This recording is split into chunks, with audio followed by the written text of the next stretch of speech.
ये बीमारी अजीब है। ये मेरे किसी भी पुराने नुस्खे से ठीक नहीं हो रही। ये कोई जंगल की बीमारी नहीं लगती। मुझे और समय चाहिए। समय नहीं है वैद्य जी। हर गुजरता दिन किसी न किसी की जान ले रहा है। हमें तुरंत समाधान चाहिए। महाराज, हमारी आशा केवल आप हैं। कृपया कुछ कीजिए, नहीं तो ये सुंदर जंगल खाली हो जाएगा।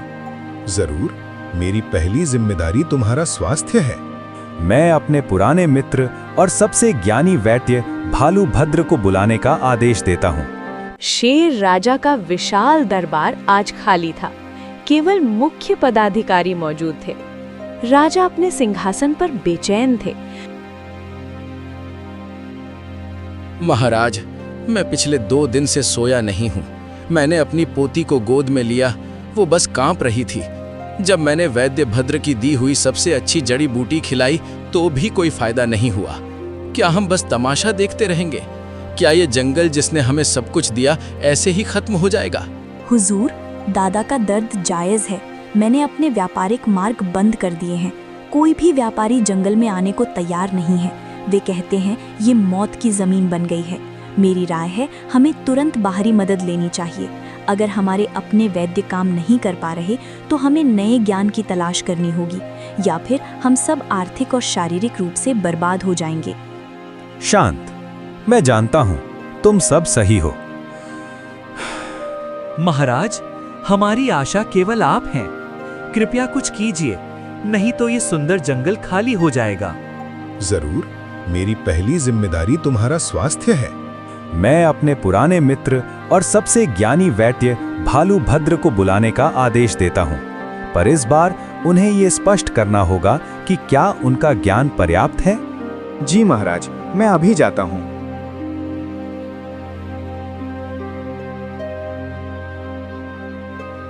तभी भालू भद्र दरबार में आते हैं। उनके चेहरे पर थकावट और हार का भाव है।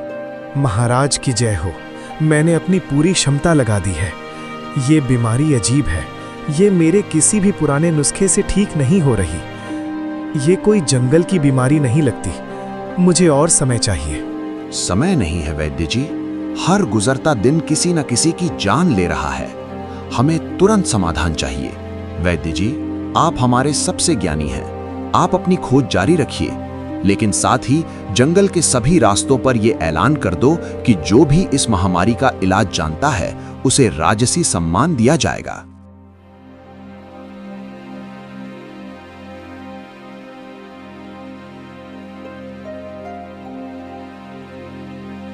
अगले दिन जब निराशा चरम पर थी, अचानक दरबार में एक भेड़िया, गुरु विशाल और उसका चालाक चेला गधा मूर्खानंद प्रवेश करते हैं। महाराज, मैं आपकी प्रजा का कष्ट दूर करने आया हूँ। मैं दिव्य औषधि विज्ञान का ज्ञाता हूँ। आपका स्वागत है गुरुवर। क्या आप सच में हमारी मदद कर सकते हैं? हाँ महाराज, मैं दूर पहाड़ों का ज्ञानी हूँ।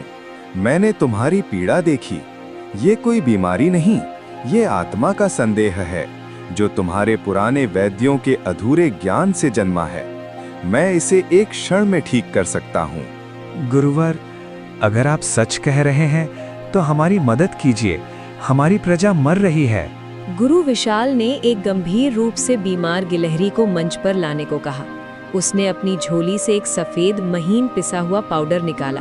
उसने उसे पानी में मिलाया, साथ ही जानबूझकर थोड़ी अत्यंत कड़वी घास मिलाई ताकि स्वाद पर ध्यान जाए। उसने गिलहरी को वो दवा पिला दी। गिलहरी ने कड़वाहट से मुंह बिचकाया, पर कुछ ही मिनटों में उसका बुखार उतर गया और वो उछलना शुरू कर दिया। ये देखकर सब खुशी से दहाड़ते हैं। सब लोग उनकी जय जयकार करने लगाते हैं। ये है असली राजवैद्य, ये है हमारा जीवन दाता। गुरु विशाल मुस्कुराता है। वो जानता था कि पाउडर ने गिलहरी में केवल सुस्ती पैदा की थी, जो थोड़ी देर में अपने आप उतर जाती। कड़वे पानी ने गिलहरी को ये विश्वास दिलाया कि कठोर दवा काम कर गई है। ये शुद्ध मनोवैज्ञानिक धोखा था। देखा राजन, मेरा ज्ञान सच्चा है। अब इस महामारी को रोकने के लिए मुझे तुरंत ज्ञान की घाटी का पूर्ण नियंत्रण चाहिए। मैं वहाँ की सारी जड़ी बूटियों को शुद्ध करूँगा। नहीं महाराज, रुकिए। मैं जानता हूँ ये झूठ है। दुनिया में कोई ऐसी दवा नहीं है जो 3 मिनट में बीमारी ठीक कर दे। मैंने जड़ी बूटियाँ बनाई हैं। ये केवल कड़वा पानी था। आप कृपया इस मिश्रण का विश्लेषण करें। चुप रहो ईर्ष्यालु वैद्य, तुमने अपने पुराने निकम्मे ज्ञान से इस जंगल को मार डाला, अब तुम मुझ पर उंगली उठाओगे? राजन, ये आदमी हमारे लिए खतरा है, इसे तुरंत जंगल से बाहर निकालिए। जाओ भालू दादा, जाओ और अपनी टूटी हुई हड्डियों को लेकर कोने में बैठो। ज्ञान की घाटी अब हमारी है। शेर राजा ने अपनी शर्त के अनुसार भारी मन से भालू भद्र को निर्वासित कर दिया और गुरु विशाल राजवैद्य बन गया और ज्ञान की घाटी अब उसकी जेल थी। मूर्खानंद, देखो जंगल में सब कितने मूर्ख हैं। वे अब मुझ पर पूरी तरह निर्भर हैं। हमारा प्लान कामयाब हो गया। हमने ही उस सफेद पाउडर से इस जंगल में खुद ही बीमारी फैलाई और इतना इलाज करके उनको मूर्खा बना दिया। अब शुरू होगा असली काम। तुम ध्यान से सुनो। सारी दुर्लभ जड़ी बूटियां, जीवन संजीवनी, जख्म हीलर और मानसिक शांति बूटी बोरियों में पैक करो। कल सुबह से पहले ये सब शहर के अमीर वैद्यों को बिक जानी चाहिए। गुरुजी, लेकिन हम इन जानवरों को क्या कहेंगे जब उनके पास कोई दवा नहीं बचेगी? हम कहेंगे कि मैंने जड़ी बूटियों को जला दिया है ताकि यहाँ की हवा साफ हो सके और बीमारी ना फैले। और ये हम पर भरोसा करने लगे हैं। अब ये हमेशा मेरे गुलाम बने रहेंगे। इस जंगल पर हमारा शासन होगा। एक छोटा फुर्तीला बंदर नटखट, जो भेड़िया गुरु पर संदेह करता था, ये सब सुन रहा था। उसने भेड़िया गुरु को अपनी आंखें रगड़ते हुए देखा था जब उसने पाउडर का इस्तेमाल किया था। हे भगवान, ये तो बहुत बड़ी साजिश है। अब मैं क्या करूं? मुझे कुछ करना होगा। नटखट जानता था कि ये गंभीर विश्वासघात है। वो जल्दी से गुफा में घुसा। उसने देखा कि मूर्खानंद एक मेज पर सफेद पाउडर का एक बड़ा थैला रखता है। नटखट ने अपनी पूरी हिम्मत जुटाई और चुपके से उस थैले का एक हिस्सा चुरा लिया। भागते समय उसने उनको चकमा दिया। नटखट तेजी से भालू भद्र के पास पहुंचा, जो जंगल के किनारे उदास बैठे थे। दादा भद्र, वे चोर हैं।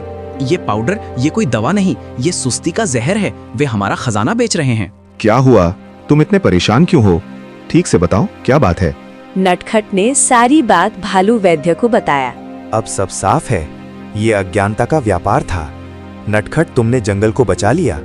अब हमें राजा के दरबार में अंतिम नाटक करना होगा। ये पाउडर ही हमारा सबसे बड़ा सबूत बनेगा।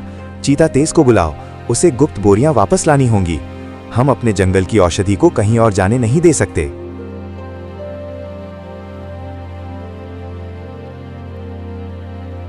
कुछ दिन होते ही गुरु विशाल सारी औषधियों को इकट्ठा करती है।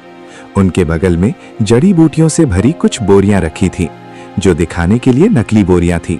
असली बोरियां गुप्त सुरंग में थी। राजन, अभी जंगल में कुछ बीमारियां बची हुई हैं।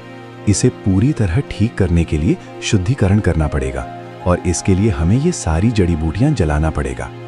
ठीक है, अगर इसे जलाने से जंगल बच जाएगा तो मैं इसकी इजाजत देता हूँ। तभी नटखट, भालू भद्र और चीता तेज दरबार में प्रवेश करते हैं। नटखट के हाथ में सफेद पाउडर का थैला था। रुको, आग मत लगाओ। ये गुरु विशाल, गुरु नहीं, एक धूर्त भेड़िया है। गुरु विशाल का चेहरा पीला पड़ जाता है, पर वो गुस्से का नाटक करता है। महाराज, ये सब झूठा है। ये मेरे बरसों के ज्ञान का मजाक बना रहे हैं। ये हमारा अपमान कर रहा है। ये महाराज, ये देखिए, ये रहा वो पाउडर जिससे हमारे जंगलवासी बीमार पड़ गए थे। इसे संपर्क में जो भी आता है वो कमजोर और बीमार महसूस करता है और इनका प्लान था कि ये इसका यूज करके हमारे जंगलवासी को बीमार कर दे और खुद ही इसका इलाज करे, ताकि उनको आपका भरोसा मिल जाए और ये हमारे जंगल की औषधि को बाहर ले जा सके। हाँ, महाराज नटखट सही कह रहा है। हमने इनके साथियों को औषधि ले जाते हुए देख लिया है और उनको हमारे पुराने कैद खाने में डाल दिया है। ये सुनते ही राजा गुस्सा हो गए। धोखेबाजों, तुम्हारी साजिश पकड़ी गई। तुमने हमें मूर्ख बनाया। हम तुम्हें इसकी बड़ी सजा देंगे। तुमने हमारे जंगलवासी को परेशान किया है। सिपाहियों, इन धोखेबाज गुरु और उनके चेले को पकड़ लो। दोनों बहुत ज्यादा डर जाते हैं क्योंकि उनका झूठ अब सबके सामने आ चुका था। दोनों कुछ भी बोल नहीं पाते। वो उन दोनों को कारागार में डाल देते हैं। महाराज, ये है हमारा असली खजाना। ये सब बिकने वाला था। शाबाश, तुम सबने मिलकर हमारे जंगल को एक बड़ी मुसीबत से बचा लिया। महाराज, ये तो हमारा फर्ज था। जब तक हम साथ हैं, कोई हमारा कुछ भी नहीं बिगाड़ सकता। ठीक कहा तुमने। गुरु विशाल और गधा मूर्खानंद को राजद्रोह और विश्वासघात के लिए जंगल से हमेशा के लिए जेल में डाल दिया गया। भालू भद्र को सम्मान वापस मिला और नटखट जंगल का युवा संरक्षक बना।